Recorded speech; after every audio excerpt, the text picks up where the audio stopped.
नमस्कार, आप सभी का स्वागत है रेल एडवेंचर्स यूट्यूब चैनल में। दोस्तों, आज दूसरा दिन है जब आप देख सकते हैं भागलपुर स्टेशन बिल्कुल सुनसान पड़ा है।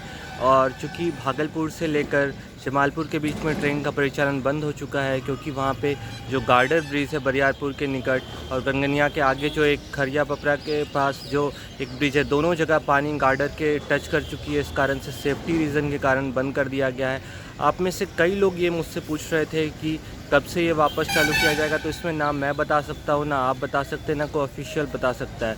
जब तक फ्लड का पानी कम नहीं होता तब तक ये इस पे ट्रेन का परिचालन यहाँ पे संभव नहीं हो सकता है। और आज का अपडेट मैं लेके आया हूँ। आज मंडे को कौन कौन सी ट्रेन कैंसिल है, कौन कौन सी ट्रेन डाइवर्टेड है, कौन कौन सी ट्रेन शॉर्ट टर्मिनेटेड है, तो भागलपुर जंक्शन से मैं लाइव अपडेट आपको लिए आज लेके आया। तो इस वीडियो को ध्यान से अंत तक देखें। तो चलिए प्लेटफॉर्म में आगे चलते हैं और आपको दिखाते हैं। वैसे कुछ ही देर में आपको बता दूं कि हावड़ा से जो जमालपुर एक्सप्रेस जाने वाली वो ट्रेन आने वाली है, पर वो शॉर्ट टर्मिनेट भागलपुर में हो जाएगी। सबसे पहले आपको बता दूं कि अगरतला देवघर एक्सप्रेस, जिसको सबसे पहले मंडे को भागलपुर स्टेशन में अतिरिक्त दबाव होता है, क्योंकि काफ़ी ज़्यादा ट्रेनों का यहाँ परिचालन होता है। तो यहाँ पे सुबह अगरतला देवघर जो आनी थी वो मुंगेर भी नहीं आई है। वो ट्रेन डायरेक्ट खगड़िया से बरौनी के रास्ते डाइवर्टेड हो गई। बरौनी के रास्ते वो बेगूसराय, फिर बरौनी और फिर क्यूल होते हुए डायरेक्टली जसीडी होते हुए देवघर के लिए रवाना हो गई।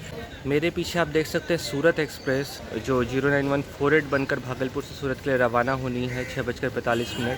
ये भी रात में रूट डाइवर्टेड होके आई थी और आज भी रूट डाइवर्टेड होके जाएगी। इसका रूट होने वाला है वाया बाराहाट, बांका, देवघर, जसीडी होते हुए क्यूल तक जाएगी। ये ट्रेन के बारे में बता दिया। और इसी प्रकार आगे गांधीधाम है, वो भी उसी रूट से डाइवर्ट होगी। जो ट्रेनों की कैंसिल लिस्ट है उसमें से ये भी ट्रेन है। भागलपुर मुजफ्फरपुर इंटरसिटी देख सकते हैं, इसके रैक को प्लेटफॉर्म पे लगाया गया है, पर फिलहाल ये ट्रेन कैंसिल चल रही है। यार्ड को डिकॉन्जेस्ट करके दूसरी ट्रेनों को मेंटेनेंस के लिए इसको फिलहाल प्लेटफॉर्म पे लगाया गया है। ये अभी फ़िलहाल कैंसिल चल रही है। हाँ, तो मैं आपको जानकारी दे रहा था सूरत एक्सप्रेस के बारे में। मैंने आपको जानकारी दे दी है, मेरे बगल में है। इसका डिपार्चर राइट टाइम 6:45 में होगा, क्योंकि ये लगभग फिर भी जो मेंटेनेंस टाइम होता है 6 आवर, उसके अंडर ये पीरियड में आ गई थी। गांधीधाम लगभग रात के 1:15 में आई है, तो उसको मेंटेनेंस के लिए अभी तक क्योंकि सुबह उसको 5 बजे खुलना था, तो मेंटेनेंस का टाइम पूरा नहीं हो पाया, इसलिए उस ट्रेन को 8:30 बजे खोला जाएगा। अंग एक्सप्रेस के बारे में आपको जानकारी देना चाहूँगा कि अंग एक्सप्रेस जो भाया क्यूल जमालपुर आती है, वो भी रूट डाइवर्टेड हो गई है।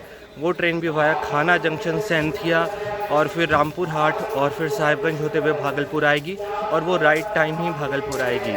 तो मैंने अभी तक आपको जो ट्रेनों की जानकारी दी, अगरतला देवघर एक्सप्रेस गांधीधाम के बारे में दे दी, सूरत के बारे में दे दी, और साथ में अंग एक्सप्रेस के बारे में दे दी। और दानापुर इंटरसिटी के बारे में बता दूँ, वो जमालपुर में ही शॉर्ट टर्मिनेट हो चुकी है और जमालपुर से ही उसका दानापुर के बीच में परिचालन किया जाएगा। और जो भागलपुर जयनगर एक्सप्रेस वो कैंसिल चल रही है। वो ट्रेन का परिचालन कल भी नहीं हुआ था, आज भी नहीं हुआ। कवि गुरु एक्सप्रेस 003015 और 03016 जो हावड़ा से भागलपुर आती है और भागलपुर से हावड़ा जाती है, ये ट्रेन भी फ़िलहाल कैंसिल चल रही है। इसका जो मेन रीज़न हमें पता चला है कि ट्रेन का जो कोच वो काफ़ी ज़्यादा डैमेज हो गया था। जो हावड़ा यार्ड में फ्लड आया था, तो उसका मेंटेनेंस लिलवा डिपो में हो रहा है, तो उसमें कुछ अतिरिक्त समय लग रहा है, जिस कारण से ट्रेन कैंसिल हो रही है। यात्री काफ़ी ज़्यादा परेशान हो रहे हैं, क्योंकि भागलपुर से दुमका रामपुर हाट होते हुए वो एक बहुत ही इम्पॉर्टेंट ट्रेन है, जिससे यात्रियों को काफ़ी सुविधा मिलती है, टिकट भी उसमें आराम से मिल जाती है। बताना चाहूँगा कई ट्रेनें जो मालदा से भागलपुर की तरफ आती हैं, जिसमें से फरक्का एक्सप्रेस हो गई, फरक्का मालदा से लेकर आनंद विहार जाने वाली साप्ताहिक एक्सप्रेस, मालदा से नई दिल्ली जाने वाली सप्ताह में 2 दिन चलने वाली एक्सप्रेस, और जो मालदा से आनंद विहार के बीच में एक स्पेशल ट्रेन सोमवार को चल रही है, ये भी ट्रेन, और ब्रह्मपुत्र मेल, ये सारी ट्रेन का रूट डाइवर्ट कर दिया गया है। ये मालदा से इधर आगे बरहड़वा, साहिबगंज, भागलपुर और जमालपुर से क्यूल नहीं जा रही है। ये सभी ट्रेन का रूट डाइवर्ट करके इसको भाया कटिहार, नौगछिया, खगड़िया, बरौनी और फिर आगे जाके इसको पटना होते हुए आगे दिल्ली भेजा जा रहा है। जो भी भागलपुर के यात्री हैं इस ट्रेन को पकड़ना चाहते हैं, जो जमालपुर के यात्री हैं इस ट्रेन को पकड़ना चाहते हैं, भागलपुर के यात्री नौगछिया से, और मुंगेर के और जमालपुर के यात्री को खगड़िया से पकड़ सकते हैं। दोस्तों, कैंसिलेशन जो ट्रेन चल रही है उसमें से बता दो, जो क्यूल मालदा इंटरसिटी वो भी कैंसिल है और जमालपुर तक ही चल रही है। साहिबगंज दानापुर इंटरसिटी है, वो भी भागलपुर से साहिबगंज के बीच में ही चलेगी, और जो मेमू पैसेंजर साहिबगंज जमालपुर चलती थी वो भी कैंसिल है। दोस्तों सबसे इम्पॉर्टेंट जानकारी, गोड्डा हमसफ़र एक्सप्रेस जो भागलपुर होते हुए नई दिल्ली की ओर रवाना होती है 02349, ये ट्रेन का भी परिचालन आज भागलपुर से नहीं होगा। ये ट्रेन गोड्डा से दुमका के रास्ते, फिर वहाँ से लोको रिवर्सल होकर जसीडी के रास्ते, क्यूल होते हुए, गया होते हुए आगे दिल्ली की ओर रवाना हो जाएगी। कई लोग बांका राजेंद्र नगर इंटरसिटी के बारे में क्लैरिटी चाह रहे थे, आपको बता दूं अभी रेलवे बोर्ड ने और अभी ईसीआर जोन ने, दानापुर डिवीज़न ने इसके बारे में कोई क्लैरिटी नहीं दी है। जैसे हमें क्लैरिटी प्राप्त होती है हम आपको जानकारी इसके बारे में भी बताएंगे। दोस्तों एक ट्रेन और कैंसिल चल रही है, वो है मालदा टाउन से लेकर पटना के बीच में चलने वाली इंटरसिटी जो फरक्का के जस्ट बाद रात में चलती है। ये ट्रेन भी फ़िलहाल कैंसिल चल रही है। जो बरहड़वा पैसेंजर थी, जो जमालपुर से बरहड़वा के बीच में इसका परिचालन होता था, ये 100 मिनट भागलपुर में हो गई है। कल भी इसका भागलपुर से बरहड़वा के बीच में परिचालन हुआ था और आज भी भागलपुर से बरहड़वा के बीच में ही इसका परिचालन होगा। और आपको बता दूं कल अजमेर एक्सप्रेस भी डाइवर्टेड रूट वाया देवघर होते हुए आई है, देवघर बांका होते हुए भागलपुर पहुंची है। तो इस तरीके से काफ़ी ज़्यादा ट्रेनें फ़िलहाल भागलपुर से बांका देवघर रूट से चल रही हैं।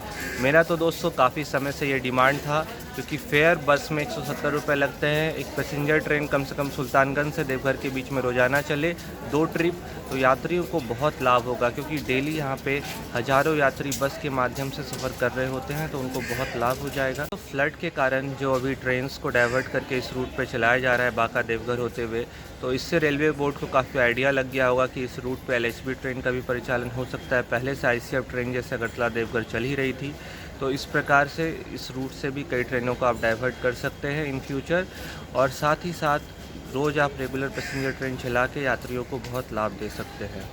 तो गया हावड़ा एक्सप्रेस का भी परिचालन फ़िलहाल अप और डाउन डायरेक्शन में हावड़ा से गया और गया से हावड़ा के बीच में क्यूल, जसीडी और फिर आगे जाके आसनसोल के रास्ते किया जा रहा है, क्योंकि फ़िलहाल फ्लड के कारण वो ट्रेन भी इस रूट पे नहीं आ पा रही है। तो दोस्तों ये थी यहाँ से भागलपुर स्टेशन से जानकारी। अगर कोई मैंने ट्रेन का नाम मिस कर दिया हो, उसके बारे में जानकारी नहीं दी हो इस वीडियो में, तो आप मुझे कमेंट में लिख कर पूछ सकते हैं। मैं आपको पूरी जानकारी देने की कोशिश करूँगा। उम्मीद करता हूँ ये जानकारी आपको बहुत पसंद आ रही होगी। अगर इस तरह की जानकारी और भी मैं जारी रखूँ, कल भी देता रहूँ आगे, जब तक ये फ्लडी सिचुएशन है, तो मुझे सपोर्ट करने के लिए इस वीडियो को लाइक करें, शेयर करें और कमेंट करके बताएं ये वीडियो आपको कैसा लगा। जय हिंद, जय भारत, वंदे मातरम। आप सभी का दिन मंगलमय हो।